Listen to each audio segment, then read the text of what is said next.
Deus, obrigado. Obrigado pelo sacrifício que o Senhor fez por nós, Pai. Como falamos agora há pouco,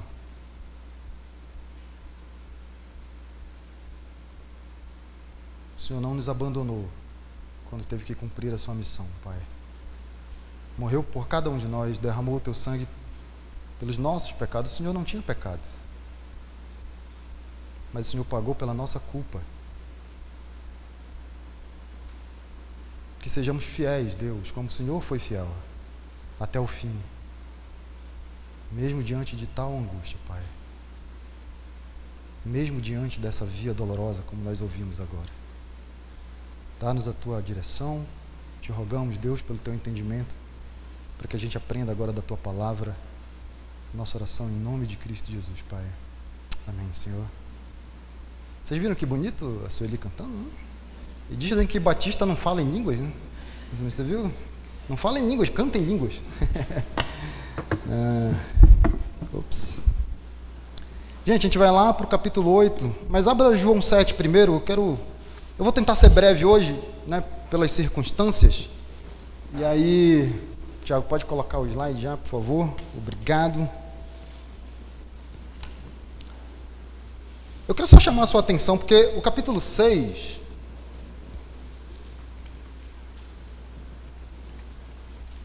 que a gente estudou essas últimas semanas, de João, ele vai enfatizar muito a questão da segurança da salvação, da perseverança dos santos, né, dependendo de como alguns chamam. E ele vai falar demais sobre esse assunto, vai deixar muito claro e muito evidente que uma vez que você é salvo, uma vez que você está dentro, lembra que eu falei sobre o lançar fora, né? Jamais eu lançarei você fora. Então, depois que você é salvo, não dá para ser dessalvo, né? Foi a expressão que eu usei, porque Jesus ele veio para cumprir a sua missão, a missão daquele que o enviou, a missão que Deus deu para ele quando o enviou. E ele explica qual é essa missão. A missão é que eu não perca nenhum dos que o Pai me deu. Então, dizer que Jesus pode perder alguém, né? Dizer que alguém pode perder a salvação, é dizer que Jesus ele não cumpriu com a sua missão. E a gente não pode admitir uma coisa dessa. E quem que diz isso? João que diz isso, né? Está escrito com todas as letras no Evangelho de João. E ele fala muito a respeito disso no capítulo 6. Mas ele termina o capítulo 6 falando o quê? Não, é o 6 mesmo. O capítulo 6. Né? Que é o pão da vida. Vocês estão comigo? Ele termina falando no capítulo 6 sobre o outro lado da moeda, né?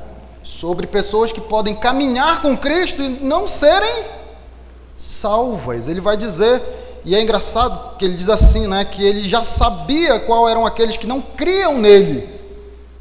Por exemplo, aquele que o iria trair. Era um dos 12.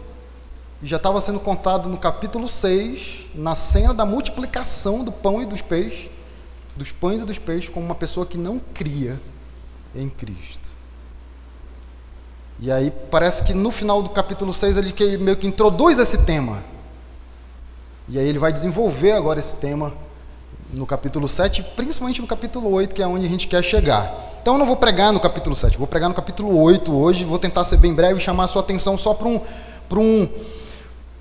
aspecto de tensão que tem no capítulo 8 que causa uma certa crise na gente quando a gente lê aquilo ali. Mas olha só assim, vão comigo desde o capítulo 7, eu quero só mostrar como João ele vai introduzindo esse assunto no seu evangelho. Então capítulo 7, vai lá primeiro para o versículo 3, a gente vai ler até o 5, que é o 5 que eu estou querendo chegar aqui agora nessa primeira parte. Capítulo 7, versículo 3 vai dizer assim, ó: os irmãos de Jesus lhe disseram, você deve sair daqui e ir para a Judéia, para que os seus discípulos possam ver as obras que você faz. Ninguém que deseja ser reconhecido publicamente age em segredo, visto que você está fazendo essas coisas, mostre-se ao mundo. Aí o versículo 5, é aqui que eu quero chegar. Vai dizer assim, ó: pois nem os seus irmãos criam nele. Então João ele faz assim, final do capítulo 6. É possível estar entre os 12 apóstolos e não crer em Jesus. Capítulo 7. É possível ser um dos irmãos biológicos de Jesus e não crer em Jesus. Porque é isso que ele diz, 7:5. Nem os seus irmãos criam nele. Parece que depois muda isso, né? Você vê Tiago, escreve inclusive uma epístola, e Judas. Deixa eu chamar a sua atenção para um outro versículo. Vai caminhando aí no capítulo 7, vai lá agora para o versículo 31. Gente, isso daqui é muito interessante, versículo 31. É interessante que a gente lê essas coisas, eu não sei se você para pensar, né? Mas esse versículo ele gera aqui muita tensão, muita crise, né? Muito conflito. Porque o versículo vai dizer assim, capítulo 7, versículo 31, estou lendo na NVI aqui. Assim mesmo, muitos dentre a multidão creram nele. Você está entendendo o que o texto está dizendo? Muitos da multidão creram nele e diziam, 2 pontos, quando o Cristo vier, fará mais sinais milagrosos do que este homem fez. A gente faz uma pergunta, né? Quando o Cristo vier, será que Cristo vai fazer mais sinais milagrosos do que esse homem? Ora, Jesus não é o Cristo? Vocês acham que eles entenderam quem é Jesus? Mas João está dizendo que eles creram. E agora, pastor, como é que é isso? Eles creram, mas eles estão esperando ainda um outro Cristo que não é Jesus, então eles não entenderam direito quem é Jesus. Como é que eu resolvo isso? João diz que creram, mas logo na sequência diz que deixa evidente que a compreensão deles a respeito de Jesus não era exata. Você já parou para refletir nesse texto aqui, de João 7:31? Vou mostrar para você depois o capítulo 8, que é mais interessante ainda, né? A construção ainda de compreensão a respeito de quem é Jesus, ainda no capítulo 7, olha o versículo 40, como diz. Ouvindo as suas palavras, alguns dentre o povo disseram, certamente este homem é o profeta, e outros disseram, ele é o Cristo. Gente, aí eu me coloco no lugar dessas pessoas, né? Porque aí alguns deles vão perguntar no versículo 41, como pode ser o Cristo vir da Galileia? Olha só como eles tinham um parâmetro. Pessoas que conheciam bem o Antigo Testamento. A Escritura não diz que o Cristo virá da descendência de Davi, da cidade de Belém, onde viveu Davi.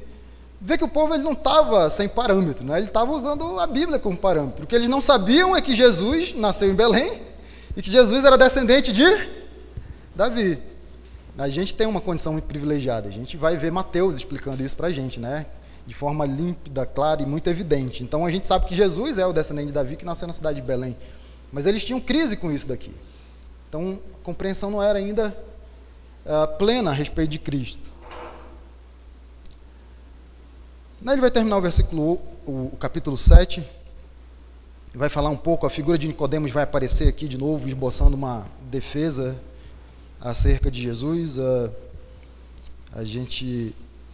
não vou falar disso aqui agora, eu quero ir para o capítulo 8 com você. Quero mostrar mais algumas coisas aqui para você,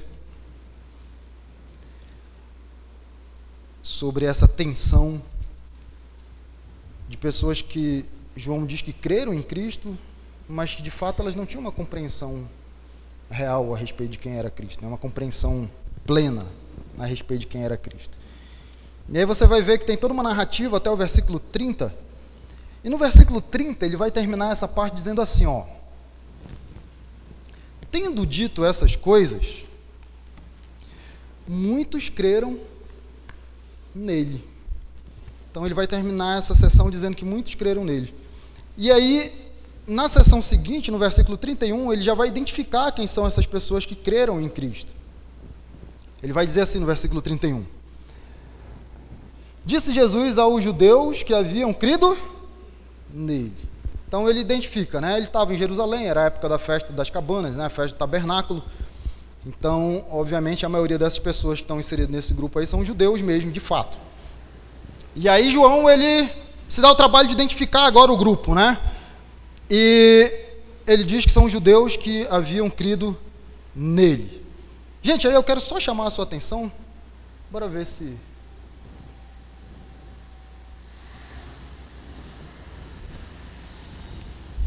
Tá contigo, Thiago. Bora ver. Eu quero mostrar algumas coisas para você no capítulo 8 que vão gerar essa tensão. Vou tentar ser breve aqui por causa do nosso tempo. Mas passa aí pra gente, Thiago.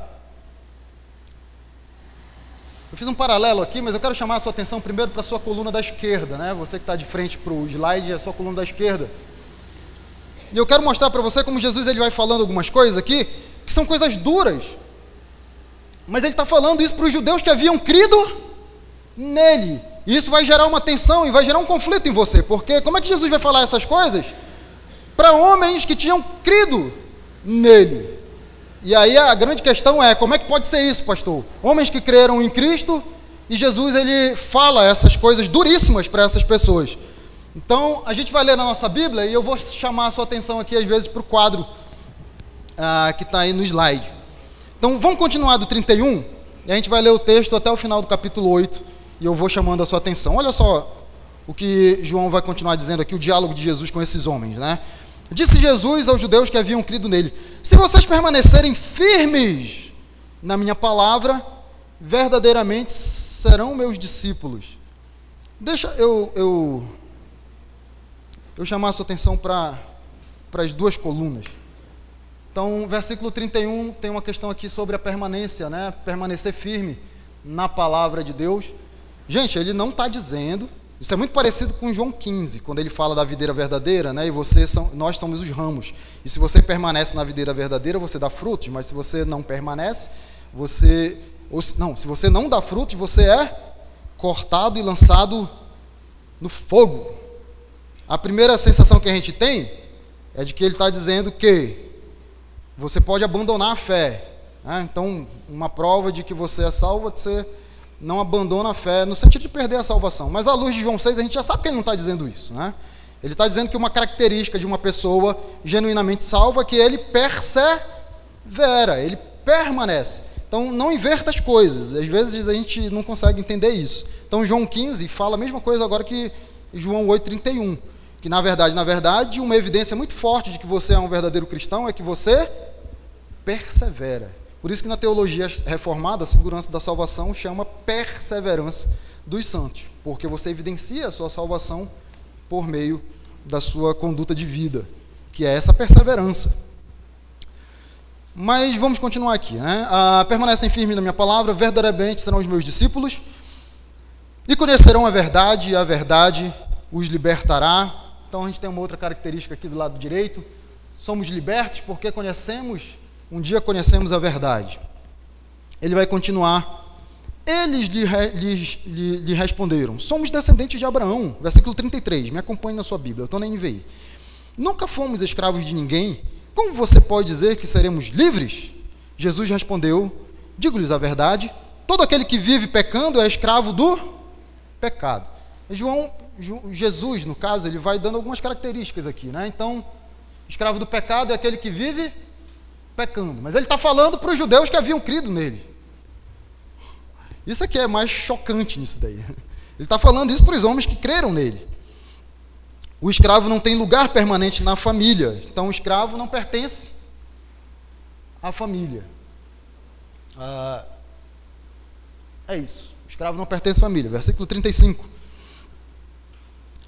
Mas o filho pertence a essa família para sempre, né? Versículo 35 do lado direito. Então, o filho pertence à família para sempre. Portanto, se o filho os libertar, vocês de fato serão livres. Então, na coluna da direita, nós somos livres. Mas por que nós somos livres? Isso que é legal do versículo aqui, tá? Se o filho vos libertar. Existe outra forma de ser livre? Somente em Jesus? O versículo fica claro aqui, né? Se o filho vos libertar. Eu sei que vocês são descendentes de Abraão, contudo estão procurando matar-me, porque em vocês não há lugar para a minha palavra. Então, versículo 37, não havia lugar para a palavra de Cristo na vida desses homens. Versículo 38, lhes estou dizendo o que vi na presença do Pai, e vocês fazem o que ouviram do Pai de vocês. Opa, Então, se o pai de Cristo é Deus, ele está falando aqui que esses outros têm outro pai, né? Fazem o que ouviram do pai de vocês. E aí fica muito claro que não é o mesmo pai de Jesus. Abraão é nosso pai, versículo 39. Responderam eles: disse Jesus, se vocês fossem filhos de Abraão, fariam as obras que Abraão fez. Mas vocês estão procurando matar-me, sendo que eu lhes falei a verdade, que eu ouvi de Deus. Abraão não agiu assim. Vocês estão fazendo as obras do pai de vocês. Versículo 41. Esses homens, judeus, que creram em Cristo, faziam as obras do pai deles. Protestaram eles: nós não somos filhos ilegítimos? O único pai que temos é Deus. Disse-lhe Jesus: se Deus fosse o pai de vocês, vocês me amariam. Então, os filhos de Deus amam a Jesus, né? Versículo 42. Pois eu vim de Deus e agora estou aqui. Eu não vim por mim mesmo, mas Ele me enviou, porque a minha linguagem não é clara para vocês. Por que são incapazes de ouvir o que eu digo? Vocês pertencem ao pai de vocês. Nossa, aí Jesus agora ele é duríssimo aqui. Vocês pertencem ao pai de vocês, o diabo. Ele disse isso para pessoas que tinham crido nele.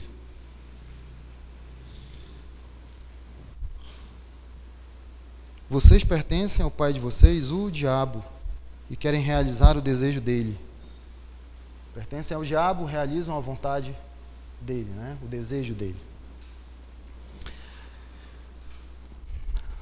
Ele foi homicida desde o princípio e não se apegou à verdade, pois não há verdade nele. Quando mente, fala da sua própria língua, né? Algo que é da natureza de Satanás, né? Enganação. Pois é mentiroso e pai da mentira. No entanto, vocês não creem em mim. Nossa, agora Jesus... Porque João disse no 31 que eles tinham crido, e agora Jesus diz: vocês não creem em mim. Agora Jesus jogou uma luz muito forte aqui, né? Então, não creem em Cristo. Versículo 45. Porque lhes digo a verdade. Qual de vocês pode me acusar de algum pecado? Se estou falando a verdade, por que vocês não creem em mim? Aquele que pertence a Deus, ouve o que Deus diz. Então, quem pertence a Deus, ouve o que Deus diz. Versículo 47. Vocês não ouvem porque não pertencem a Deus. Os homens que tinham crido nele. Não ouvem o que Deus diz porque não pertencem a Deus. Os judeus lhe responderam: não estamos certos em dizer que você é samaritano e está endemoniado? Disse Jesus: não estou endemoniado, ao contrário, honro meu Pai, e vocês me desonram. Então esses homens desonravam a Jesus. Não estou buscando glória para mim mesmo, mas há quem a busque e julgue.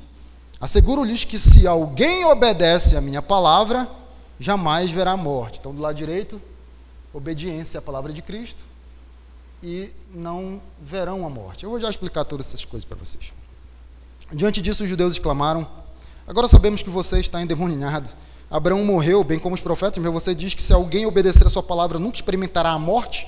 Você é maior do que o nosso pai Abraão? Ele morreu, bem como os profetas. Quem você pensa que é? Respondeu Jesus: se glorifico a mim mesmo, a minha glória nada significa. Meu Pai, que vocês dizem ser o seu Deus, é quem me glorifica. Vocês não o conhecem, mas eu o conheço. Coloquei ali, então, nem coloquei, ó. Não conhecem a Deus. E ainda no versículo 55, se eu dissesse que não conheço, seria mentiroso como vocês. Então, no fim, Jesus ainda chama esse povo de mentirosos. Chuta o balde mesmo, Jesus, né? Chutou o pau da barraca aqui. Mas eu, de fato, conheço e obedeço a sua palavra. Abraão, pai de vocês, regozijou-se porque veria o meu dia. Ele o viu e alegrou-se. Disseram-lhes os judeus: você ainda não tem 50 anos e viu Abraão? Respondeu Jesus: eu lhes afirmo que antes de Abraão nascer, aquela é a hora do eco, Ticão, eu sou. Então eles apanharam pedras para apedrejá-lo, mas Jesus escondeu-se e saiu do templo. Gente, a gente tem aqui uma tensão, né, que João gera, que Jesus gera isso, né? Deixa eu só explicar uma coisa para você, porque existe discussão aqui. Olha como funcionou agora. Disse Jesus aos judeus que haviam crido nele. Então Jesus vai falar todas essas coisas aqui aos judeus e todo esse diálogo, né? Ele vai falar para esses judeus. Se vocês permanecerem firmes na minha palavra, verdadeiramente serão meus discípulos e conhecerão a verdade, e a verdade os libertará. Eles lhe responderam. Quem são esses eles? Se ele usa o pronome de terceira pessoa do singular aqui, desse jeito, ele está se referindo a alguma coisa que já foi identificada, né? O sujeito ele já apareceu no texto, ou no mínimo vai aparecer ainda ali perto. No nosso caso, o sujeito já apareceu. Quem são eles? Eles lhe responderam. Então, esses judeus que haviam crido nele, responderam. E depois, todo esse diálogo aqui. Por que eu estou dizendo isso para vocês? Porque tem gente que diz, não, do versículo 31 para o resto do diálogo, não é o mesmo grupo. O grupo mudou. Você tem ali os judeus que haviam crido nele, mas quando Jesus, né, profere essas palavras, ele já não está mais falando para esse grupo, ele está falando para incrédulos. Um outro grupo que provavelmente estava lá, né? Mas não é isso que a gente vê na construção do texto, porque quando esse pronome aqui ele é utilizado, ele está se referindo a um sujeito que já apareceu aqui, ó. Então, de fato, Jesus estava falando a esses judeus que haviam crido nele. Outros vão dizer ainda assim, né? Não, você tem que ver que era festa, uma festa grande, uma festa judaica grande. Então, existiam pessoas que tinham crido em Cristo e existiam pessoas, com certeza, naquele monte de gente que não tinha crido em Cristo. Então, Jesus, nessa hora, ele só se dirige às pessoas que não creram nele. Mas, de novo, como é que você resolve isso daqui? Eles quem? Que haviam crido nele. Jesus, ele está falando sim para os judeus que haviam crido nele. E ele diz todas essas coisas para esses judeus. Vocês vivem pecando, por isso são escravos do pecado. Vocês não têm lugar na família de Deus. Em vocês não há lugar para a palavra de Cristo. Minha palavra, né? Que ele vai usar a primeira pessoa aí. Fazem o que ouviram do pai de vocês. Fazem as obras do pai de vocês. Vocês não me amam. Vocês pertencem ao diabo, realizam a vontade do diabo. Vocês não creem em Cristo. Pronto, aqui Jesus resolve para a gente a situação. Pelo menos para mim ele resolve. Mas isso não gera um conflito em você? Você já tinha pensado nesse capítulo 8 dessa forma? Como é que ele fala aos judeus que haviam crido nele todas essas coisas duríssimas, né? A ponto de chamar eles até de filho do diabo e dizer que de fato eles não creram em Cristo. Pense no capítulo 7, como João ele já vem construindo essa ideia, quando aquelas pessoas creram em Cristo, mas depois se perguntaram, né? Creram em Jesus, mas depois se perguntaram, e quando Cristo vier? Vai fazer milagres maiores do que esse homem?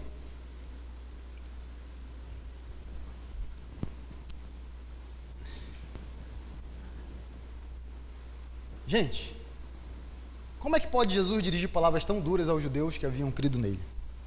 A ideia dessa pergunta para você refletir é essa aqui, ó. Como pode Jesus evidenciar por meio das suas assertivas, né, das suas afirmações, que aqueles judeus não eram salvos, sendo que eles haviam crido em Cristo? Eu já ajudei você agora com essa segunda pergunta, né? Como pode Jesus evidenciar por meio, né, das afirmações que ele disse, que aqueles judeus não eram salvos, sendo que eles haviam crido em Cristo? João falou isso, não falou? Jesus respondeu aos judeus que haviam crido nele. Mas eu vou mudar a pergunta para ver se faz mais sentido para você. Igreja, é possível eu dizer com a minha boca que creio em Cristo sem realmente crer nele no meu coração? É possível? É possível alguém professar aqui, falar com a sua boca que crê em Cristo, sem nunca de fato ter crido em Cristo no coração? É possível isso acontecer? À luz de João 7 e 8, e 6 também, no finalzinho, né? Judas era contado entre aqueles que não criam em Cristo. Então, à luz do final de João 6, à luz da introdução de João no capítulo 7, e à luz agora desse texto cabuloso de João 8, é possível eu professar a minha fé em Cristo sem ter fé em Cristo? Fica todo mundo me olhando. Alguns teólogos vão chamar isso de fé instável. Não instável no sentido de que às vezes eu creio, às vezes eu não creio, ou instável no sentido de que eu sou crente, mas uma dificuldade sobreveio, né, na minha vida e aquilo me abalou. Não é fé instável nesse sentido. É fé instável no sentido de eu falar com a minha boca uma coisa, mas de fato essa coisa não aconteceu no meu coração. Existe uma instabilidade aí. Eu falei algo que não é real no meu coração. Essa fé não é uma fé autêntica, ela é uma fé instável, né? É o termo que alguns teólogos usam. Outros vão dizer que é uma fé não genuína. Você pode dizer que você crê e de fato você não crê. Então quero chamar a sua atenção só para mais uma coisa, que eu tenho que ir embora. Infelizmente. Gente, lá em cima, ó, talvez você não esteja enxergando direito, eu coloquei um título agora. Características de cristãos não genuínos, né? Cristão que não é cristão. E características de cristãos genuínos. E, gente, eu estou pegando só versículo 31 a versículo 59 do capítulo 8. Então, estou pegando um trecho de um capítulo de um livro da Bíblia. Eu não estou pegando muita coisa. Estou pegando... Quantos versículos tem aí? 31 a 59, 29 versículos, né? Estou pegando 29 versículos só. São versículos tensos, eu admito. Mas parece que Jesus, nesses 29 versículos, ele vai traçar um perfil. E é para isso que eu quero chamar a sua atenção, porque quando a gente está lendo, a gente não, né, tem dificuldade de perceber isso daqui. Mas ele vai dizer aqui, você quer evidências de pessoas que se dizem cristãos e não são cristãos? Vou dar algumas evidências para você, e você observa. E lógico, gente, ninguém tem o direito de apontar para uma pessoa e dizer se ela é salva ou não. Você pode perguntar para o seu pastor, e eu nunca vou fazer isso. Fulano é salvo, fulano não é salvo. Ninguém pode fazer isso. O que eu posso fazer é, a Bíblia me deu parâmetros. Eu posso falar os parâmetros que a Bíblia me deu. Tá? Mas nunca aponte o dedo para ninguém para dizer se a pessoa é salva ou não. Isso não é problema seu, isso é problema dela e de Deus. Mas Jesus deu parâmetros para a gente. Pessoas que se dizem crentes que não são, continuam escravos do pecado. Crente peca? Digam, sim. Crente peca. Pecar é diferente de ser escravo do pecado. Note que na NVI ele coloca no gerúndio aqui, vive pecando. Vive pecando, algo que é contínuo, né? Que é corriqueiro, tá? Uma pessoa que vive pecando, ela é escrava do pecado. Cristão, apesar de, não pode ser escravo do pecado. É o que ele vai dizer, né? Fomos libertos. Nós somos livres. Nós somos livres. Então, Cristo está criando aqui um perfil para nós.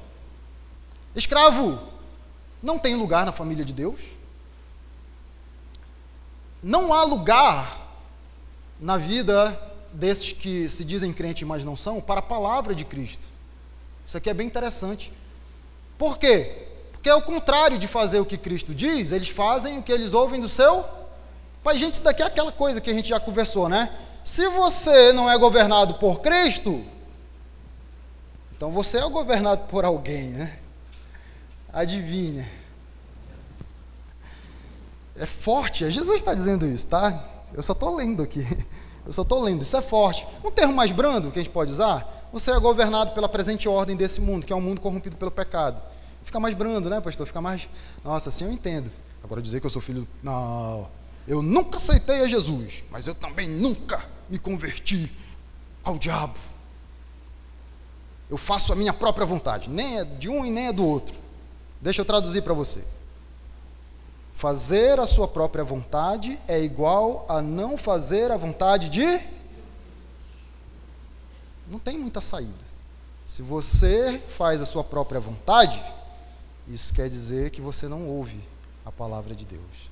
Porque ser cristão não é fazer a própria vontade, é fazer a vontade de Deus. Estou ficando preocupado agora. Fazem as obras do pai de vocês, é uma questão de lógica, né? Provavelmente a gente faz aquilo que a gente vive de acordo com aquilo que é a nossa influência. Gente, isso aqui tem lógica demais. Se não é a Bíblia que influencia a sua vida, alguém influencia a sua vida. Não ache que você faz a sua própria vontade sem ser influenciado por ninguém. Você é um ser humano em construção. Você lembra que eu acabei de falar das crianças?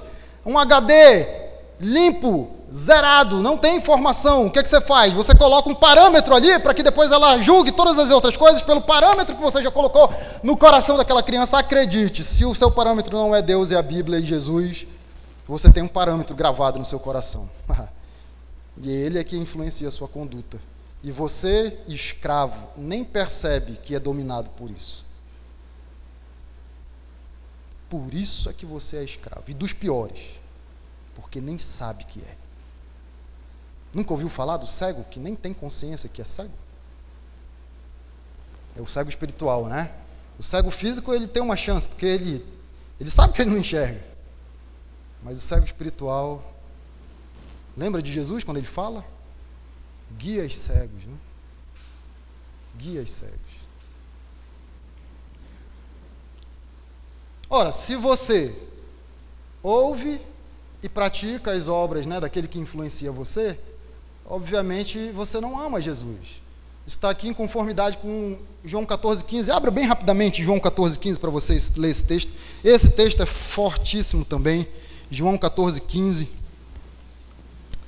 João 14,15 vai dizer assim, ó. João 14,15. Se vocês me amam, obedecerão aos meus mandamentos. Então tem tudo a ver aqui. Ora, se não ouvem a palavra do Pai, se não ouvem a palavra de Cristo, não há lugar para a palavra de Cristo, obviamente eles vão viver de acordo com aquilo que os influencia. E isso é reflexo do amor que eles não têm por Jesus. Você quer ver versículo 21 aí, ainda no capítulo 14. Olha como ele vai dizer. Quem tem os meus mandamentos e lhes obedece, esse é o que me ama. Gente, você quer saber se você ama Jesus? Tá aí, ó. Você obedece a palavra de Deus?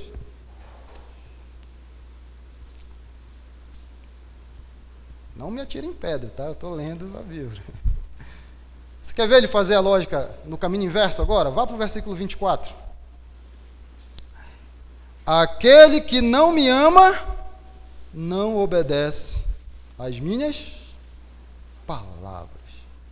Então pronto, está com todas as letras indo para frente e voltando, né? Indo e voltando. Indo numa via e voltando pela outra. Prova do seu amor a Deus é sua obediência. Logo, se vocês não amam a Cristo, vocês pertencem. Ora, se vocês ouvem a voz do diabo, se vocês, mesmo sem perceber, a sua vida é conduzida pela influência, né, do diabo, e isso é evidência de que você não ama a Cristo, logo, conclusão, você pertence ao diabo, né? Ou, de forma mais branda, você segue a presente ordem desse mundo corrompido pelo pecado. Aí Jesus, ele revela aqui para a gente o que está acontecendo. Essas pessoas que João diz lá no versículo 31, que creram em Cristo, na verdade não creem em Cristo. Jesus, ele resolve o problema para a gente, graças a Deus. Ele já mata a charada aqui. Ele diz, vocês não creem em mim. Pronto, resolveu. Lembra da perguntinha? Posso professar a minha fé sem ter fé? Está aqui a resposta. Esses homens que creram em Cristo, na verdade, não creram. Professaram, mas no coração não creram. Logo, não podem ouvir a voz de Deus, porque não pertencem a Deus. Não creem em Cristo, não pertencem a Deus. Desonram a Jesus e se professam com a sua boca uma coisa e com a vida mostram outra coisa, eles são simples, né? Do outro lado, ele traça o perfil dos verdadeiros crentes, né? Permanecem firmes na palavra, são libertos porque conheceram a verdade. O filho pertence à família para sempre. Uma vez que você está na família, você não sai mais da família, você é livre. Os filhos de Deus amam a Jesus. Olha João 14,15. Como é que eu sei disso, pastor? Pela sua obediência, você vai saber disso. Ouvem o que Deus diz, obedecem a palavra de Cristo. De novo, né? João 14,15, se você quiser relacionar. Não verão a morte, eu já expliquei isso no final do capítulo 6, quando eu falei, inclusive, do capítulo 11. Eu vou pregar no capítulo 11 Gente, nós morremos, você sabe disso, né? Você sabe disso, nós morremos. Você já viu um monte de gente morrer, não viu? Você sabe disso. Quando Jesus diz que nós não veremos a morte, ele não está falando da morte física. Ele está falando que nós vamos viver eternamente com Cristo. Você sabe que existe a segunda morte, né? A Bíblia chama uma coisa de segunda morte. Qual que é a segunda morte? A morte espiritual, que é queimar eternamente no fogo do inferno. Para quem está em Cristo, não existe essa morte. Amém. Para quem está em Cristo, não existe essa morte. Hoje meus assessores me alertando aqui. Gente, isso daí é maravilhoso. É maravilhoso. A morte não deve assustar você. Não pode assustar você. Fechar os olhos para esse mundo é abrir os olhos para uma eternidade com... Você não quer isso? Digam comigo. Quero. Você vai ter que passar pela morte física. Mas, de fato, você nunca vai ver a morte. Porque você vai viver eternamente ao lado do seu Deus. Eu queria falar mais uma coisa para vocês, mas não vai dar tempo. Então, vocês vão perder essa. Queria chamar a sua atenção para o versículo 58, quando ele fala eu sou, e explicar para você a relação que Jesus está fazendo com o Êxodo, quando Deus fala eu sou. Então Jesus está se identificando ali como Deus, e é por isso que os judeus eles pegam em pedras, mas vocês vão perder mesmo, porque eu acho que domingo que vem eu não vou continuar mais em João 8, eu vou passar. Gente, lições disso. Viva assim, ó.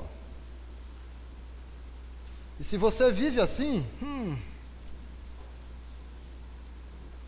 ajoelhe-se diante do Pai. Pode ser que você esteja convencido e não convertido. Leia com carinho João 8, 31 a 59, mais uma vez. Veja com sinceridade no coração se você não está enquadrado nesses parâmetros aqui. Você tem que estar aqui, ó, nesses aqui. E note que Jesus ele tem uma preocupação grande, porque ele fala mais desse do que desse. Jesus é duro, mas ele é duro porque ele quer resgatar você. Amém? Vamos orar? Deus, obrigado, Pai, pela Tua palavra. Obrigado, Deus, pelos ensinos maravilhosos que o Senhor tem para nós. Obrigado por esses temas, né, que às vezes são... geram uma tensão, né, geram conflitos na gente, mas a Tua palavra ela é transparente, ela está aí para nos explicar essas coisas, Pai. Infelizmente, existe joio no meio do trigo. Outra ilustração que o Senhor usa para falar disso. Pessoas que parecem trigo, mas são joio. Pessoas que parecem crentes, mas infelizmente não são. Mas estão misturados ali. Deus, nós rogamos por essas pessoas, Pai, para que se convertam genuinamente e entreguem a sua vida a Cristo genuinamente, Senhor. É a nossa oração em nome de Cristo Jesus, Pai. Amém, Senhor.